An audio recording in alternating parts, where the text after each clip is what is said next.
The man known to history as King Edward I of England, or Edward the Longshanks as he is also known, was born on the 17th of June 1239 in the Palace of Westminster, London. His parents were King Henry III of England and Eleanor of Provence, who married in 1236 and named their son after the Anglo-Saxon King of England, Edward the Confessor. During his early childhood, Edward was a weak and sickly boy, which led to fears that he would not live to see adulthood. But by the time he was a teenager, he had shaken off his ill health and became unusually tall by medieval standards, eventually reaching a colossal 6'2", which is the reason for his nickname, Longshanks, meaning long legs. As was customary for medieval nobility and royalty, Edward was educated by scholars and clergymen, and he also stayed with friendly noble families who helped to raise and tutor him during his early years. When he was 15, a marriage was arranged between Edward and Eleanor, the daughter of Ferdinand III of Castile, which then went ahead on the 1st of November 1254 when he was 15 and Eleanor was 13. In time, the two became a devoted couple,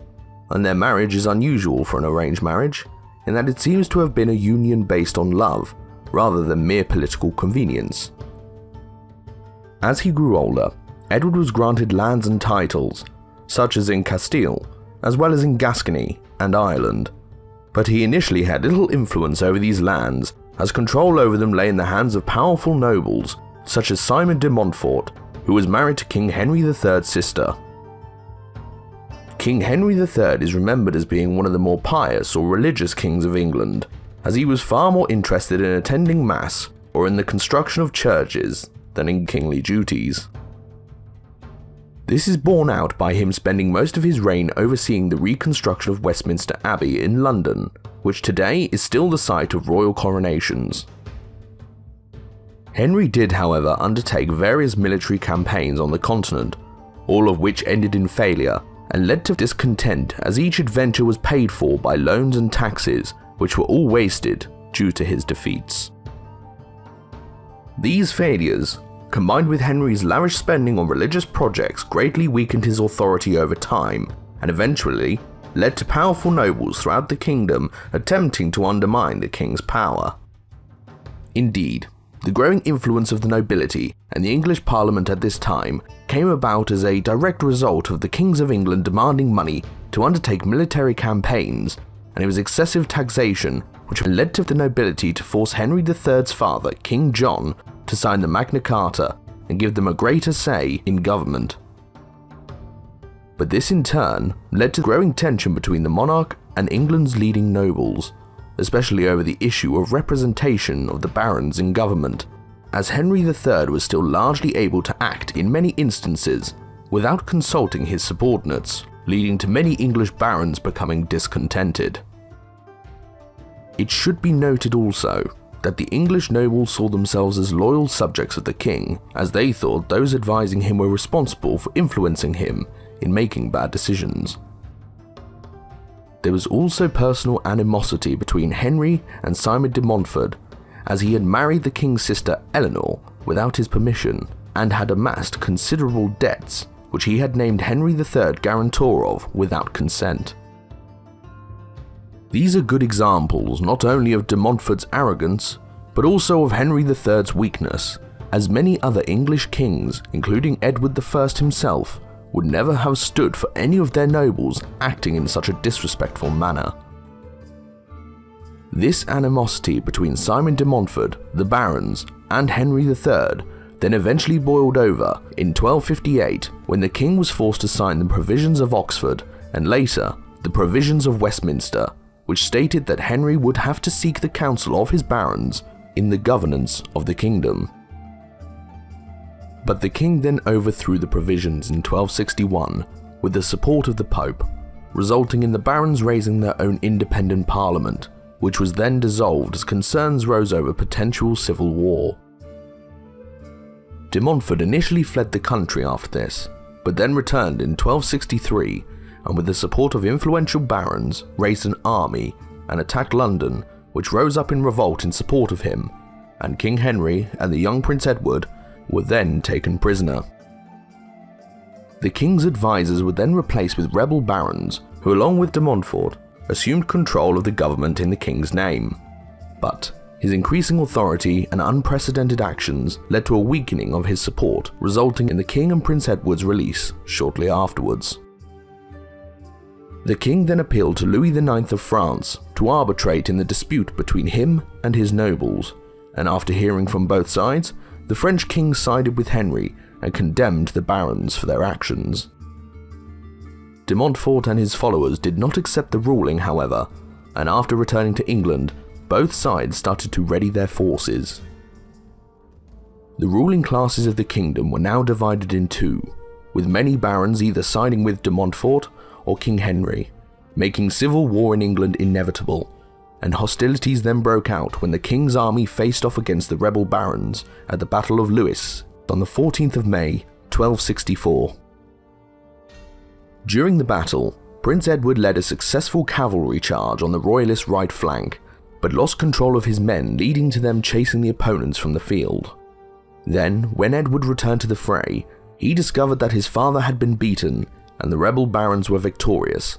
leading afterwards to both King Henry and Prince Edward once again being taken prisoner. De Montfort now effectively ruled England as a kind of regent for the next 15 months, and this period is important in English history as he called a new parliament in early 1265, which for the first time allowed commoners or knights of the shire and burgesses from towns to attend. This group of commoners in Parliament would later come to be known as the Commons and eventually the House of Commons, which would over the next 500 years succeed both the House of Lords and the monarchy itself. The humiliation in being captured and held prisoner in many ways was one of the crucial turning points in Prince Edward's life, as he had no doubt by this time had learned from his mistakes as well as those of his father, and was evidently determined to reclaim his family's birthright and also take revenge on de Montfort for his treachery. He then escaped his captors in May of 1265, after which he rallied royalist supporters to his cause, amassing a sizable army to confront de Montfort, whose own support was now dwindling. Prince Edward then claimed revenge on his enemy at the Battle of Evesham on the 4th of August, 1265, in which the outnumbered rebel army was decimated and the majority of its leaders were killed. Indeed, de Montfort himself was killed by having his neck run through with a lance, and his body was then brutally mutilated by Edward's soldiers, in which they hacked off his testicles and hung them over his nose. This was against the conventional conduct of warfare of the time, as nobles' lives were often spared after being captured in battles, after which they were ransomed back to their own side. But in Edward's eyes, de Montfort was a traitor who deserved a brutal death, and he seems to have been determined to re-exert his authority as well as the authority of the monarchy itself by showing potential rebels that he was a man who was not to be messed with.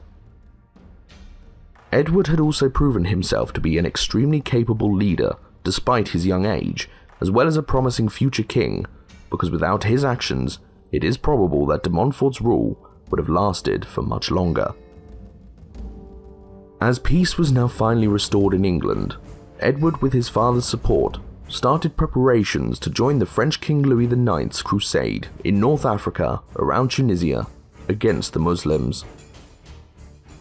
The only sticking point was money, as the raising of an army was expensive in the extreme, meaning that the Parliament would have to be called to approve the required taxation.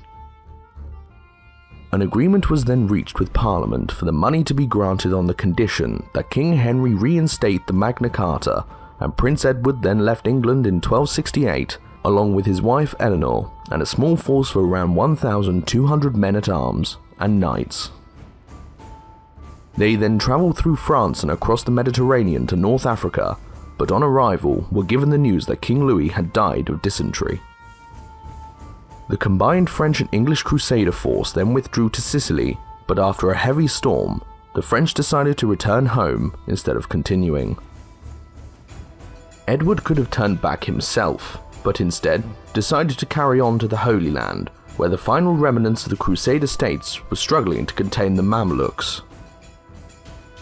The Christian kingdoms in the Holy Land had been in existence for 200 years, but were by this time on the verge of defeat, as the flow of men-at-arms and knights from Europe had steadily decreased over the years, weakening the Christians' ability to resist their numerically superior enemies.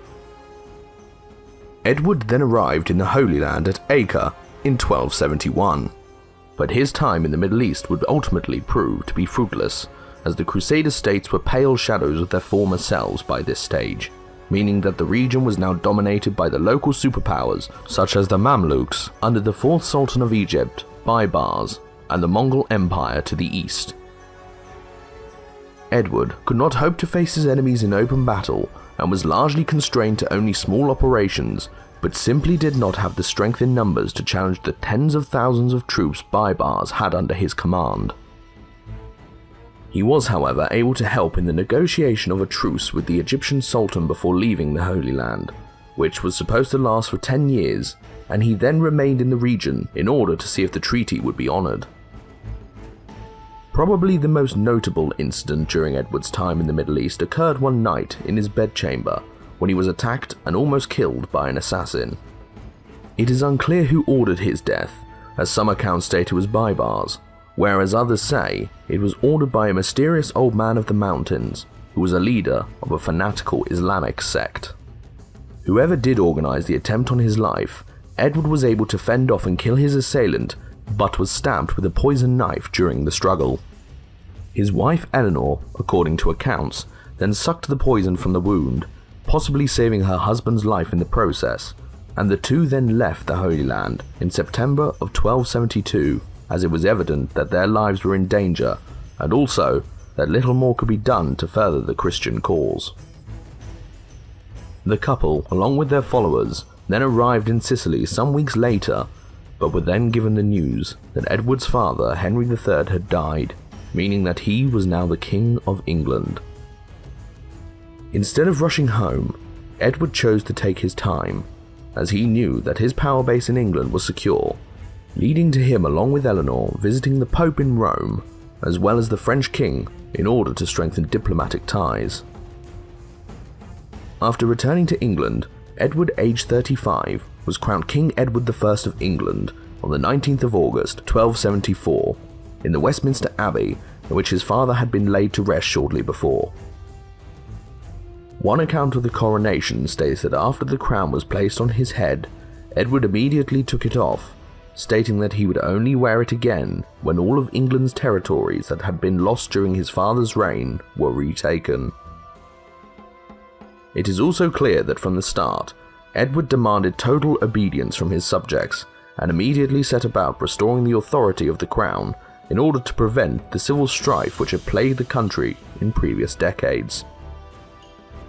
One of the first pressing concerns was the growing disobedience, as Edward saw it, of the Prince of Wales, Llewellyn ap Gruffudd, who had been given the title by Edward I's father, Henry III, in return for agreeing to pay homage to the English crown. However, Llewellyn's rise to power, which included the conquest of other rival Welsh kingdoms, had gained him powerful enemies within his own country, and he was also unpopular in England, as he had been an ally of Simon de Montfort. Indeed, there was even division within his own family, as his brother David had tried to have Llewellyn assassinated, but had fled Wales after the attempt's failure. This resentment against Llewellyn from both within his own family and country would prove to be his downfall, as by the time Edward had invaded Wales with tens of thousands of troops, there was no unified Welsh force capable of stopping them. Llewellyn also made matters worse by continually refusing to pay homage to Edward as his new feudal overlord, which eventually resulted in the English king declaring war and undertaking an invasion of South Wales. The reason for attacking via the south was this area had formerly been ruled by opponents of Llewellyn, who then joined Edward's campaign, swelling his numbers in the process. The English king was also joined by Llewellyn's brother David, who had fled the country after his failed assassination attempt, who, no doubt now, hoped to replace his brother as the Prince of Wales. This initial invasion then ended in 1277, with Edward's armies claiming large swaths of southern and central Wales, and a treaty was then signed in which Llewellyn's territories were reduced to northwest of the country, but he was allowed to keep his title as prince. His brother Dafydd was also rewarded with a small parcel of land, which he was far from happy with, as he felt his support of King Edward in his invasion meant that he deserved a greater share of the spoils. This led to him starting a revolt in 1282, which was then joined by his brother Llewellyn, as it had no doubt become evident to both men that the independence of Wales was now at stake, and their infighting had done nothing but make their country's defeat more likely. Edward then initiated his second invasion of Wales in a three-pronged assault in the south, east and north, culminating in the death of Llewellyn in December of 1282, and the capture and execution for treason of his brother Dafydd shortly afterwards. The English king then acted to consolidate his rule over Wales by the construction of dozens of castles, many of which can still be seen today. The most impressive of these is the immense fortress at Carnarvon, where Edward's son and heir, the future Edward II, was born in 1284. Edward also gave his son the title Prince of Wales, and ever since, the heir to the English throne has been given the title in a ceremony at Carnarvon Castle. The king then planned to potentially undertake another crusade against the Mamluks, but this was soon ruled out by growing tensions between the European powers, which made a formation of a multinational crusader force all but impossible. Edward instead sought to secure his lands on the continent by travelling across the Channel in 1286, in order to pay homage for his lands in Gascony to the new French king Philip IV, who had come to the throne the year before. This was essential, as Edward's conquest of Wales had proved the payment of homage to a feudal overlord for a territory was crucial in the avoidance of conflict, and despite the rivalry between Edward and the King of France, he swallowed his pride in order to maintain the peace. However, during his time in France, Edward's wife Eleanor started to fall ill. Indeed, the Queen had had to endure over 16 pregnancies during her lifetime, which no doubt took a considerable toll on her health, and there are numerous records of her being given medicines for her ailments. The King and Queen then returned to England and began to prepare for Eleanor's death by touring her properties throughout the kingdom in order to settle affairs in the Queen's estates. But the combination of travelling and the winter weather proved to be too much for her, and she died on the 28th of November 1290, aged just 48, in the village of Harby in Northamptonshire. Edward was distraught at his wife's demise, as he seems to have genuinely loved her, and he then accompanied her body from Lincoln to London, ordering the construction of memorial crosses at every other night stop along the way until she was finally laid to rest in Westminster Abbey. The building of these memorials is unprecedented in English history, and surely is a testament to how much Edward loved Eleanor and how heartbroken he was at her death. Indeed, some of these crosses can still be seen today, such as the Northampton Cross and the Charing Cross in London, which takes its name from the original memorial, which was destroyed in the 1600s. Accounts also state that this may have been another turning point in Edward's reign as king, as his demeanour seems to have hardened after Eleanor's passing, resulting in him becoming bad-tempered and cold in nature. There are even stories which give us some idea of what an imposing or even terrifying man Edward could be, one of which states that the Dean of St. Paul's once collapsed and died in front of the king out of sheer terror. But the king was not gifted much time to come to terms with his loss, as shortly after his wife's death, the King of France Philip IV claimed Edward's lands in Gascony, and to avoid conflict, the English king entered negotiations to marry his son to Philip's half-sister, Blanche. However, Edward then heard that Blanche was particularly beautiful, and decided to marry her himself, and in turn, marry his son to Blanche's sister Margaret instead. But when he sent for Blanche to be brought to England, it was discovered that the French king had agreed that she was to marry the son of Albert I of Germany instead, and had thusly gone back on the deal. This led to him declaring war on France, but the conflict was short-lived as the English king had other concerns in Scotland, resulting in a peace treaty eventually being agreed, in which Edward married Margaret instead.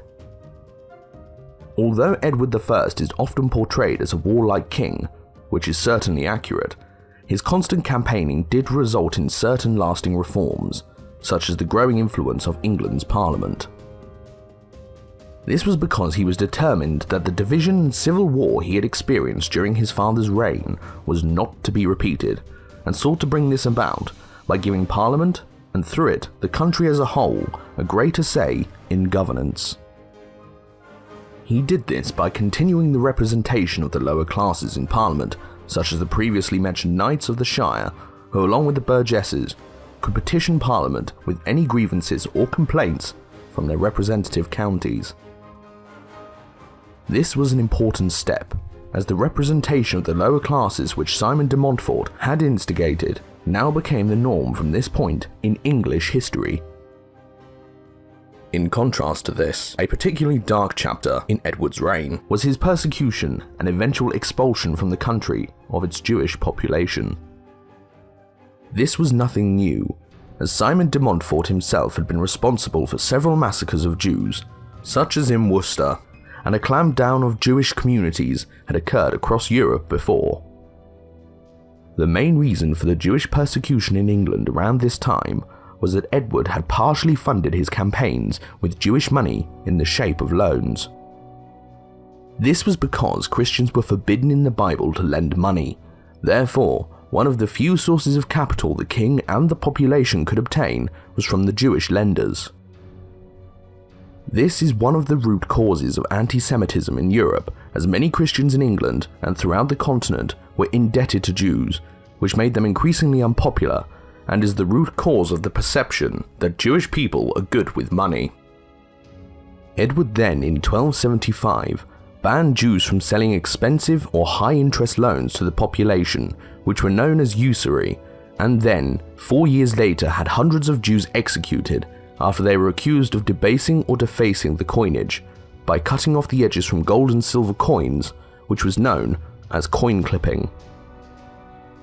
All of this then culminated in 1290, when Edward expelled Jews from England altogether, and then seized their property and assets, which he then used to further fund his military campaigns.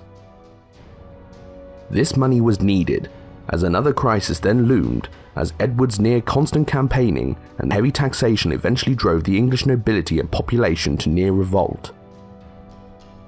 The growing unrest and resentment occurred between 1297 and the time of his death, as Edward was engaged in conflict both against Scotland and on the continent around this time, which required more and more taxes, grants, and levies to sustain. However, the discontentment throughout the country was curtailed after the English defeat to the Scots at Stirling Bridge, as fears of Scottish invasion brought some unity within the nobility and population as a whole. Indeed, the final years of Edward's reign would come to be dominated by his struggle to gain control over Scotland, as he attempted to bring the country under his rule in much the same manner as he had done in Wales. The root cause of the trouble north of the English border occurred in 1286, when Alexander III, King of Scots, died without an heir, as all of his children had also died before him. He did, however, have one last descendant, as his daughter Margaret, who had also been married to King Eric II of Norway, had given birth to a daughter, also named Margaret, in 1283, but had died herself during labour. Edward was then appointed arbiter for Margaret to travel to Scotland to claim the throne, which then resulted in him reaching an agreement with the Scottish nobility to accept Margaret as Queen of Scots, and also that she was to marry his son, Edward, Prince of Wales. This would have meant the Prince of Wales would have been married to the Queen of Scots, and therefore resulted in their first child potentially being monarch to both countries. Edward was also related to the young Princess Margaret, as she was the great-granddaughter of his own father, Henry III, making him her great-uncle. However, the union between Margaret and Prince Edward was not to be, as she died on her way to Scotland, aged just 7 years old, which threw open the Scottish succession once again.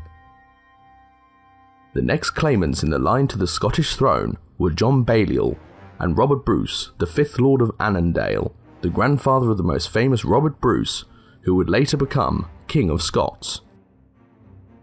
Then over 100 auditors were appointed from the followers of both claimants, who would vote to decide the succession, and King Edward also appointed a small number of his own auditors, which essentially had the final say over the matter, as the auditors of both men would inevitably vote for their respective candidates. In the end, John Balliol was chosen to be the next King of Scots, but Edward as King of England was Overlord of Scotland, meaning that Balliol would have to pay homage to him from then on, and provide him with troops and money when demanded. This was nothing new, as kings of Scotland had paid homage to the King of England for some time, but the Scots had always resisted English interference if they felt it went too far. This was borne out as King John and the Scottish nobles gradually grew more and more tired of Edward's demands, and then, in 1295, sent emissaries to King Philip IV of France and formed an alliance of mutual assistance against England, which is now known as the Old Alliance.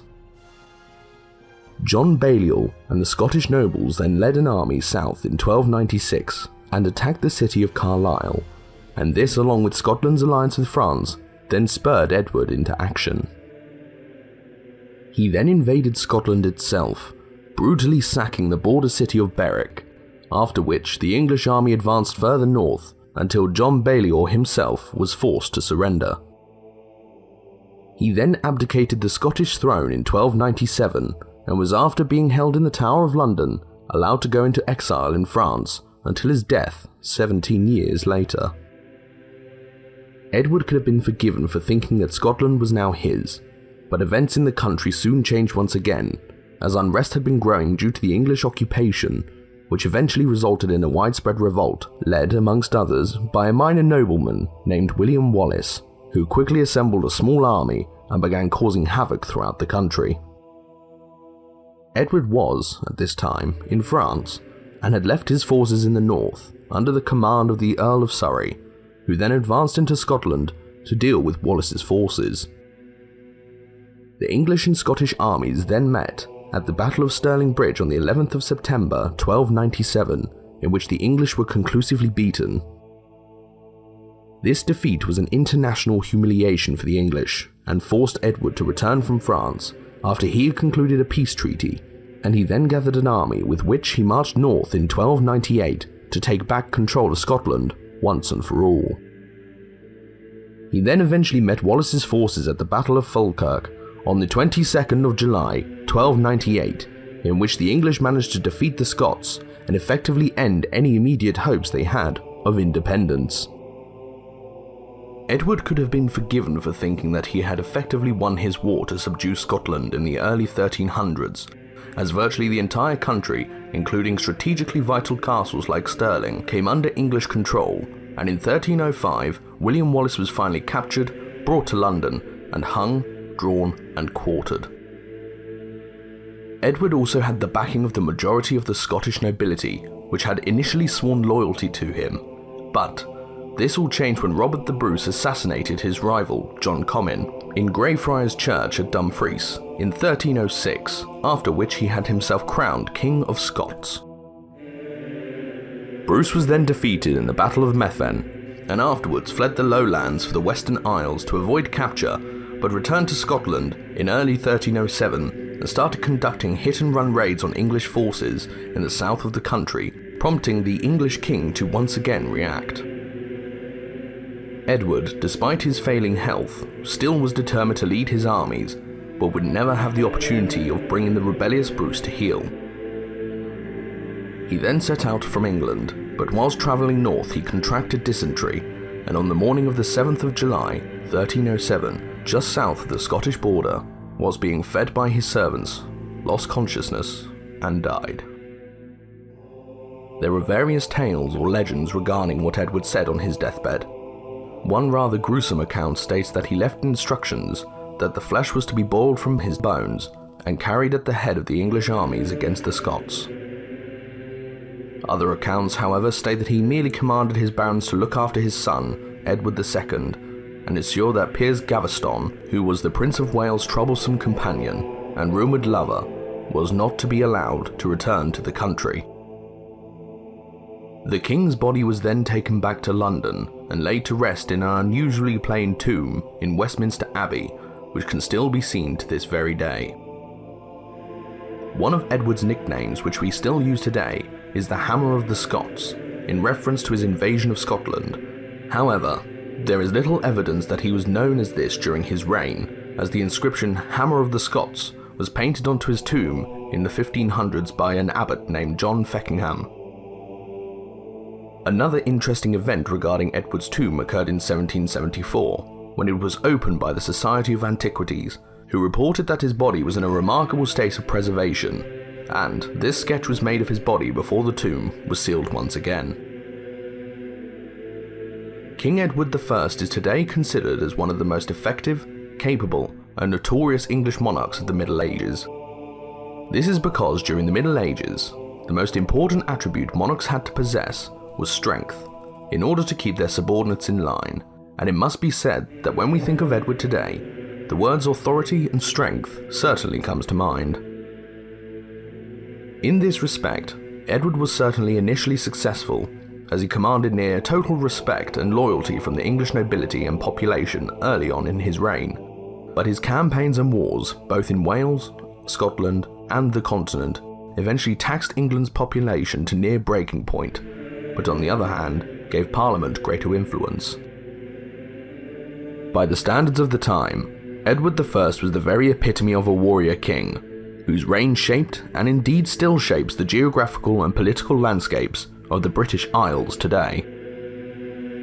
Although he is perhaps most famous for his conquest of Scotland after his death, everything he had fought for, including the Plantagenet dynasty itself, was jeopardized by the mismanagement and incompetence of his son and heir, Edward II, who himself was later deposed as king. Indeed, it must be said that Edward I should take the blame for some of Edward II's failings, as after all, he was his father, and in many ways, the number one goal of any monarch was producing a competent heir. This is perhaps being supercritical, as in many ways Edward's reign as King of England was one of the most successful that any medieval English king enjoyed. Sadly, Edward has recently been portrayed merely as a tyrant in modern adaptations of his life, when in reality, the truth is far more complicated, as in regards to his conquest of Scotland, Edward clearly thought his actions were justified by the standards of the time. In short, he was one of the strongest and most imposing monarchs ever to sit on the English throne, but the argument remains as to whether he was too strong or too warlike.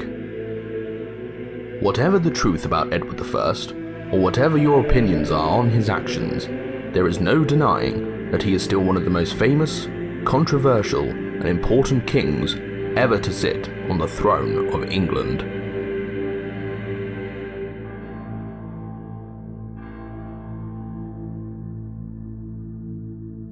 Thank you so much for watching this video. You can now gain early access to the next documentary right now on our Patreon page for as little as $1 per month. Our Patreons also receive exclusive benefits, such as being able to vote for our next video, free merchandise, being named in the end credits, and can even help us in the production process. Therefore, if you love our work and would like to help the channel to succeed, head over to our Patreon page listed below in the video description. Your support would mean the world to us.